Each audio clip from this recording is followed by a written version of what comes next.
Hey everybody, Jeff Antoniuk here. Welcome to Digging Deeper Jazz. Well, today I want to talk about 13th chords and the sort of scariness of these chords.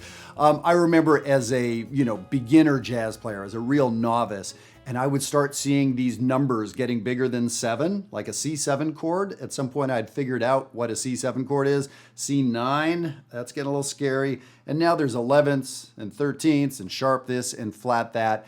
And that would really slow me down. That would bog me down. I began to think I didn't know what I was doing. And I know there are many of you out there. And I want to try to solve this problem very, very quickly. So there's going to be two big concepts today. And we'll use the 13th chord as an example. And I'm going to put the PDF up on the screen for you. I would love to send this to you. If this is helpful to you, just email me. We're going to use a C13th chord as our point of departure, and that is a dominant chord underneath. When you see C13, the implication is there's a flat 7 in there. If you were to see C major 13, okay, well that has a major 7. This is a dominant 7. So we start with 1, 3, 5, flat 7. Just a dominant chord. And then we put interesting sounds over top.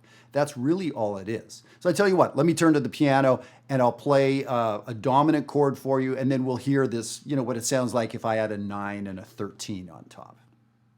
So here's a dominant chord. I'm just playing 1, 3, and flat 7. Not even the 5. We don't need the 5 in there.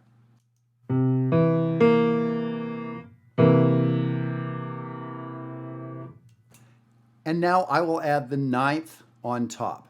But all I need you to know is it's still that basic dominant chord.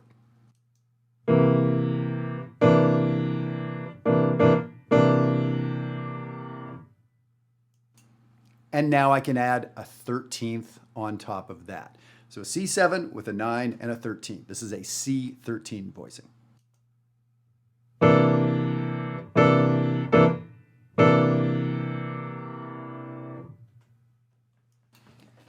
So pretty straight ahead. So here's the biggest thing I want you to know is that when we start adding extensions, it doesn't change that underneath is the basic sound of, in this example, a dominant chord.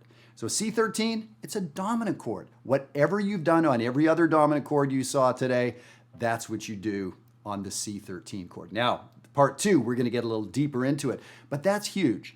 I like hamburgers. Okay, so you can put lettuce on a hamburger, or tomato, or bacon, or mustard, or 100 other things.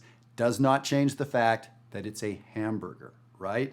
You can put 10 or 15 different condiments. It's still a hamburger. So that's the analogy, is the chord is still dominant. You treat it like a dominant chord. You treat the hamburger like a hamburger. Whatever you were going to do with a hamburger, you do with the hamburger that has lettuce on it. Got it. Okay. So that's where we go. So whatever licks, whatever ideas you're comfortable with on a dominant chord, on a C7, you can do that on a C13 chord. Now there are extensions as we get higher, as we do a flat 13 and a flat 9. Maybe that starts implying other things. Okay, we can get there, but for today, you don't need to worry about that stuff. I think it's easy enough to say that all the extensions on a dominant chord, just treat it like a dominant chord. Now that's huge, and that was big news to me. So I guarantee it's going to be big news to a lot of you out there. When you see C13, all I want you to think is C7. It's just a cool extension there that the piano player can choose to play or not. The bass player can choose to use that in their bass line, but they may not play anything much different than if the chord said C7. So that right there is huge. Okay, so the next thing now is let's go beyond that. The composer, for some reason, did write C13 for that chord change. So maybe let's figure out what that sound is about. And that's where we go from here. So now think about if I wanted to do the world's greatest YouTube video on salt. I'm going to explain to the world what salt tastes like. That's not going to work, right? I could put up chemical equations of what salt is made from and what, I can talk around it, but I can never tell you what salt tastes like. So here's what you do. Go get some salt and put it on some food. And now you know, right? You could put not enough salt. You could put too much salt. You could try putting salt on sweet things. You could try putting salt on savory things. And you'll come to an understanding of salt. You're not a chemist, you're not a chef, but you're figuring it out for yourself, right? And you did it by using those senses, by using food you knew ahead of time. I know what a piece of chicken tastes like. I know what ice cream tastes like. I'm going to put salt on those and I'm going to see how it changes things. Okay? That's what I'm suggesting we do here. What we want to do is come up with melodies. Melodies you know with that sound.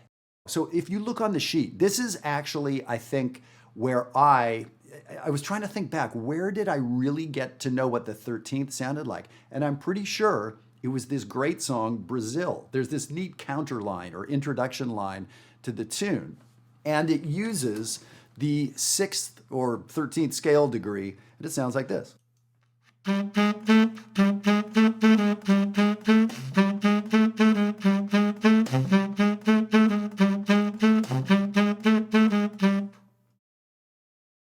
I love that line. It's so cool. It's got, of course, all the great rhythm built into it and everything else. But it's the 5th, sharp 5, 6, going up to the 6th. And, oh, all of a sudden I have a context of what the 6th or the 13th sounds like. And I also kind of learned something about how it might be used. From the 5th, we go up to the sharp 5, up to the 6, and then we fall back down. Okay, that's how that composer chose to use it. But now I have one way to think about it. Oh, French fries, put salt on them. That's one way, one food, one person thought to use salt. But now you know what salt tastes like. And now maybe you can imagine using that in a different context, in a different place. So that's my second big thing I want to say is how do you learn all these sounds and these extensions and where they come from and how to use them and when and all. No, just relax. Just pick one melody you know and really learn what that taste sounds like, right? I think I'm mixing my metaphors now. But you get the idea, right? What does that sound like? What does that spice taste like?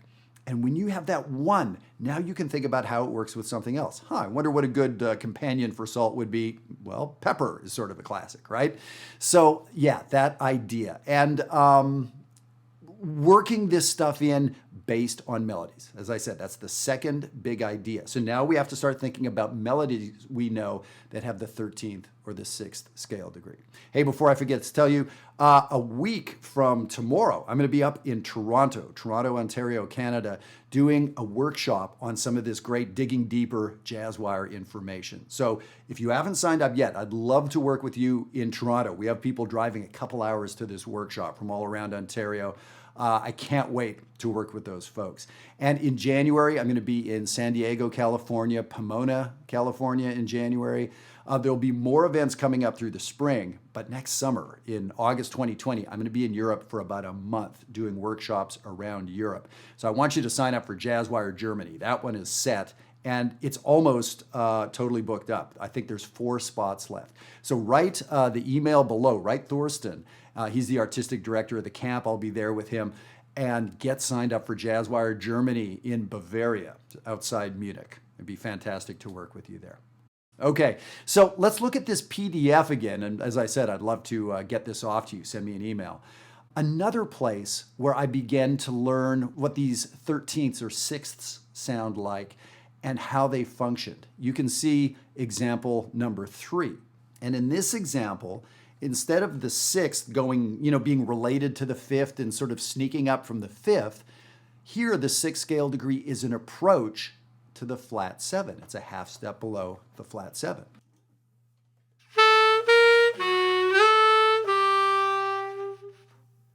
That's a classic bebop sound. It's an enclosure, if some of you know enclosures from some of the previous videos, but that idea, that approach note to the 7th. That's the 6th, that's the 13th.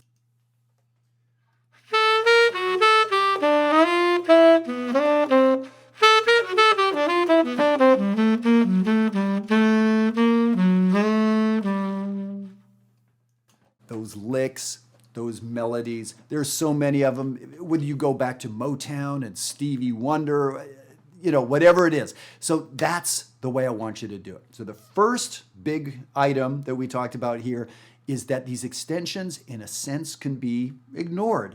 They are just a little extra spice or style added onto the basic chord. In our example today, a 13th chord, right? And then the second thing is, okay, let's actually learn what this sound sounds like, and how do we do that? We could buy an ear training app, or, there's all these things. And basically most people just kind of put it to the side and don't really think much about it. I'm suggesting we learn this stuff by melodies. Learn these sounds by accumulating melodies that use them. And that way someone doesn't have to explain to you what a 13th sounds like. You can hear it for yourself and you put it together. And then you learn another melody that has a 13th. And before you know it, you know what this sound is all about. It's the way to go.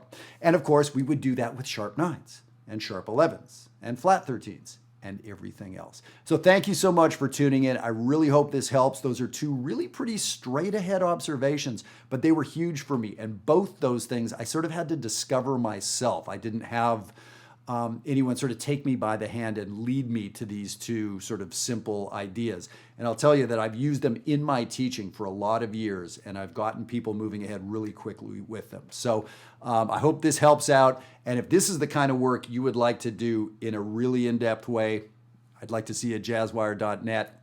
All right.